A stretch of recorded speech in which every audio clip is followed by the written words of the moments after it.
સુરતના મહિદરપુરા વિસ્તારમાં તસ્કરોએ એક જ રાતમાં 8 ગણેશ પંડાલોને નિશાન બનાવી ચોરી કરતા ભક્તોમાં રોષ ફેલાયો છે। મહિદરપુરાના દારૂખાના રોડ પર આવેલા અલગ અલગ ગણેશ પંડાલમાં ગઈ રાત્રિએ તસ્કરોએ ત્રાટકી, ચાંદીની મૂર્તિ, દીવા અને રોકડ સહિતના મુદ્દામાલની ચોરી કરી ફરાર થઈ ગયા હતા। ચોરી કરવા આવેલા તસ્કરો સીસીટીવીમાં પણ કેદ થયા હતા।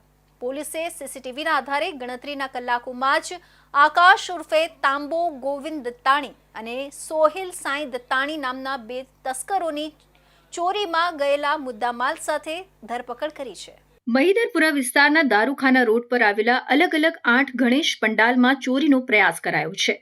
તસ્કરો અલગ અલગ પંડાલમાંથી ચાંદીની મૂર્તિ, રોકડ રકમ અને પૂજા અર્ચના માટે રાખવામાં આવેલો સામાન ઉઠાવી ગયા છે। એક ગણેશ પંડાલમાં ગણેશજીની નાની મૂર્તિને ખંડિત કરવામાં આવી હતી। લોકોએ સવારના સમયે ખંડિત મૂર્તિની જગ્યાએ નવી મૂર્તિની સ્થાપના કરી હતી। જે જગ્યાએ ચોરીનો બનાવ બન્યો છે ત્યાં રાત્રિના 2 વાગ્યા સુધી તો લોકો બેઠા હતા।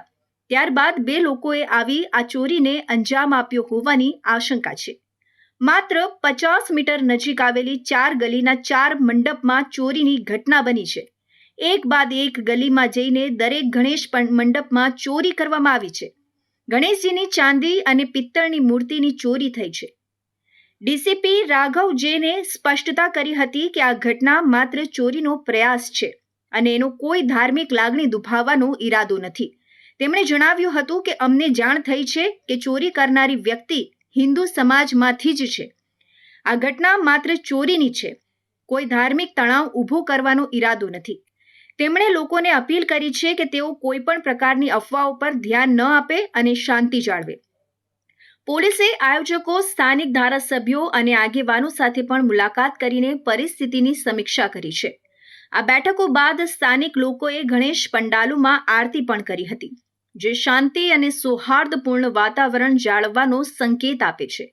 આ ઘટનાની વધુ તપાસ पुलिस द्वारा કરવામાં આવી રહી છે। ये महिदरपुर पुलिस स्टेशन विस्तार में दारूखाना रोड पर पिछली रात लगभग 3 से 4 बजे के बीच में एक जाने मानस ने यहाँ पे जो सड़क पर गणपति जी स्थापित हुए हैं उन पंडालों पर चोरी करने की कोशिश की। वह अलग अलग पंडालों पर जाकर जो भी कुछ उसको कीमती सामान मिला उसने वहाँ पर चोरी किया और उसी दौरान एक पंडाल को उसने थोड़ी हानि भी पहुँचाई है।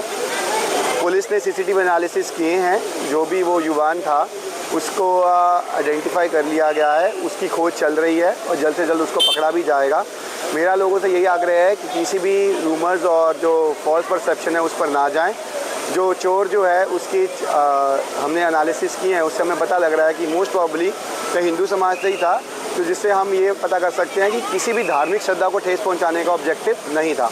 ऑब्जेक्टिव प्योरली चोरी का था और इसको उसी तरीके से देखना चाहिए। जो समाज में असामाजिक तत्व होते हैं, लुखे होते हैं, जिनको सिर्फ मौके का देखना होता है और लोगों की श्रद्धा का इतना नहीं सोचते, तो उसने बस चोरी के उद्देश्य से वो आया, अलग अलग जगह ચોરી की। મહિદરપુરા વિસ્તારમાં ગણેશ પંડાલમાં થયેલી ચોરીના કિસ્સામાં પોલીસે 2 આરોપીઓ આકાશ ઉર્ફે તાંબો ગોવિંદ દત્તાણી અને સોહિલ સાંઈ દત્તાણીની ધરપકડ કરી છે। પોલીસે ચોરી થયેલો તમામ મુદ્દામાલ પણ તેમની પાસેથી જપ્ત કર્યો છે।